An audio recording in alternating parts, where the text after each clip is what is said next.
Hello everyone, myself Ketan Bausa, Assistant Professor in LG Engineering College, Ahmedabad. In today's session, we discuss about wireless and mobile system protocols from chapter number 2, Device and Communication Buses in Embedded System. So now we go ahead and we discuss about the wireless and mobile system protocols. Now, wireless and mobile systems. What exactly the meaning of wireless and mobile systems means? What the wireless devices, in terms of the wireless devices, the one of the best example for the devices that we are talking about, a simple smartphone. So the radio frequency communications over the short range, long range distances such as FHSS and DSSS transmitter and receiver, and one of the most popular protocol is like a Bluetooth, RFID, Zigbee 802.11. So these are the wireless and mobile system devices. Fine. In right now in our all the smartphone, you know very well that the smartphone is really come with a different types of wireless system. Like it comes with the Bluetooth, it comes with the hotspot, it comes with the Wi-Fi, and right now even you can also directly connect with the serial communication, means OTG pendrive. So these are the different types of protocol that we are using. Also the RFID is also there. Fine. So these are the different types of protocol that we discuss in wireless and mobile systems. Now wireless devices, like what exactly the wireless devices is, and one of the most popular wireless devices, as you can see, 802.11 wireless LAN, Bluetooth, IRDA and Zigbee. Wireless devices.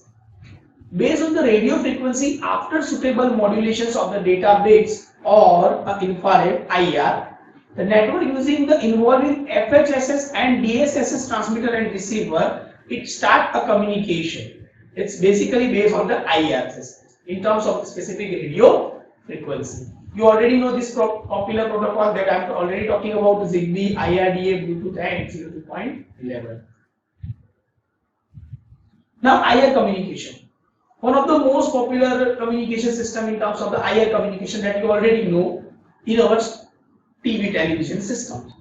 You can directly control the different types of volumes, you can control the channels, you can also set the different types of contrast, all the things on sitting one specific space with a remote, and it is nothing but it's a specific IR communication. So handle the TV remote control or robotic systems IR devices using the IRDA, means Infrared Data Association Protocol. Frequency band limitations. What exactly the meaning of frequency band limitation? So it's basically work in a space division multiplexing system, time division multiplexing, frequency division multiplexing, and involving the different types of spread spectrum and CDMA system in terms of a frequency division multiplexing system, or we can say that frequency band limitation, because every has a specific limitation. If you're talking about the time domain, if you're talking about the frequency domain, if you're talking about the spread spectrum, so everyone have a certain limitations. 802.11 wireless LAN connected devices. It's which type of devices that you already know that it is connected. So it's IEEE stand for 802.11a and 802.11g or b. 802.11a data transfer from 1 Mbps to 2 Mbps, and if you're talking about 802.11b, then data transfer rate is starting from 5.5 Mbps to 2 Mbps. So basically it's a range of FHSS and DSSS or infrared from 250 milliseconds to nanoseconds. Now if you're talking about the 802.11b, so it's called as a wireless fidelity, means Wi-Fi. So 802.11b, it supports the data rates from 5.5 by mapping of 4 bits, means it's map the 4 bit at a time and start a communications over the data range, and 11 Mbps is mapping the 8 bits simultaneously during a modulation technique. So basically we are popular, and this type of data rate in between is very popular for the exam point of view also, in terms of 802.11a or 802.11b. Now what is a basic service set, means BSS? Has one wireless station which communicate to an access point. It's called as a hotspot. Right now you already know the hotspot because it is already available in your smartphone, right? So hotspot. So BSS supports ad hoc network. What exactly the meaning of ad hoc network? Ad hoc means what? It is connected in terms of the temporary situation. It provides you services in terms of the temporary data rate only. Means the data is available in terms of the temporary only. Fine. Which as and when the node come directly in the range of access point, it forms the network through extended service segment in terms of ESS. A node free to move from one BSS to the another BSS. So when it directly transmit or travel the data from one place to the another place. Independent Basic Service Set IBSS. No access point is required. Do not connect to the distribution systems. It is directly connected to the data rate. May have multiple stations which also cannot communicate among themselves. So IBSS supports an ad hoc network which as and when the node comes nearby in the range, then from the start of communication to the channel. Now we're talking about a land station access point network together. It's called Extended Service Set ESS, backbone distribution system. A backbone is set main network to the internet. So ESS supports a fixed infrastructure network. See, if you know that everyone have an internet right now nowadays. Fine. In this day, everyone have a internet in their home. They are using the Wi-Fi, right? So there are some specific space that your data or the internet is came from. So it's came from a specific station, right? And that specific station distribute all the different types of internet speed as per the customer requirement. So it requires a fixed infrastructure network. 802.11 protocol. So 802.11 protocol provides the specific for the physical layer and the data link layer. So both the layer is provided by a system. Now 802. Physical and data link layer. What is physical link layer and what is data link layer? A data link layer is a MAC layer for power management, handover and registration of roaming mobile node within the backbone network at a new BSS within the ESS system.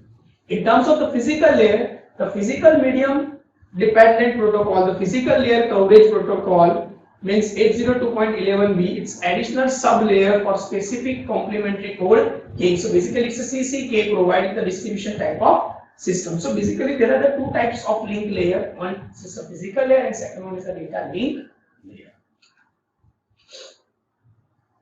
802.11 protocol data link layer. What exactly the meaning of 802.11 protocol data link layer? It specifies a MAC layer. MAC layer specifies the power management, handover and registration of roaming the mobile nodes within the backbone network at a new BSS within the ESS system. Fine. So in data link layer to specify the MAC layer, you have to specify the MAC layer, what exactly the MAC layer is. After specify the MAC layer specify the power management, handover and registration of roaming mobile nodes within the backbone network at a new BSS within the ESS. 802.11 packet format. So packet is called a request to send, means RTS, which is first sent. If the other end responds by the packet called clear to send, means CTS, then the layer data is transmitted. So basically here we are talking about the RTS and CTS. RTS means what? It sends the request for the transmitted, right? And other side, if it clear to send, means if it will take a CTS, then we can say that the layer data is transmitted and the layer of which has been established. MAC layer. So these are the very popular layer like MAC layer. There are a number of software have a MAC layer. If you're talking about the network software, like if you're talking about the NS2, NS3, so they all come with the MAC layer. What is MAC layer? The question arises in our mind. Use carrier sends multiple access and collision avoidance protocol. A station listen to the presence of carrier duration. A time interval is called as a distributed internet infrastructure, or interval means DIFS intervals. If the carrier is not sensed or detected during the DIFS, then the station is back off from the random time interval to avoid the collisions and the retrieve after that interval. So basically in terms of the MAC layer, we have to consider this type. We have to consider the CA and CS MS system.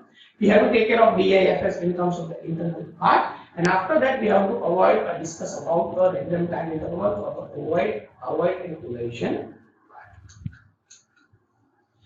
802.11 protocol MAC acknowledgement system. What is MAC acknowledgement system? Acknowledgement means what? That you have to send some notification your data will be received or not. Means you have to send one notification to the system.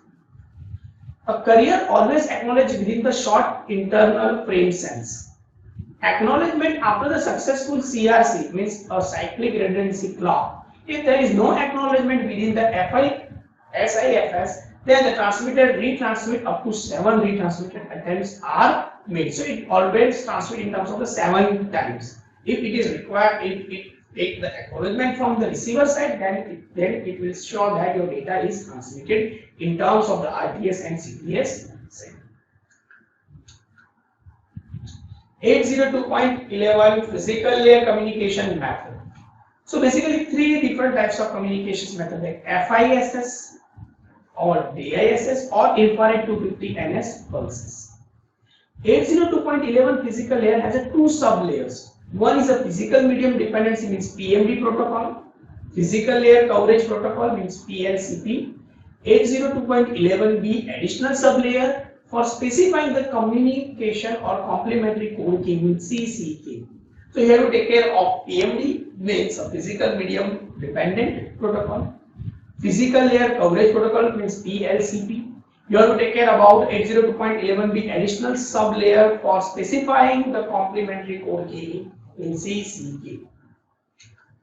Protocols we discussed about Bluetooth, IRDA, ZigBee, and wireless LAN. So I hope that you are getting the idea of what exactly I am trying to convey. Still, if you have any doubt which is related to IRDA, ZigBee, Bluetooth, and IEEE 802.11.4 based wireless LAN, then you can feel free to contact me. So thank you for watching.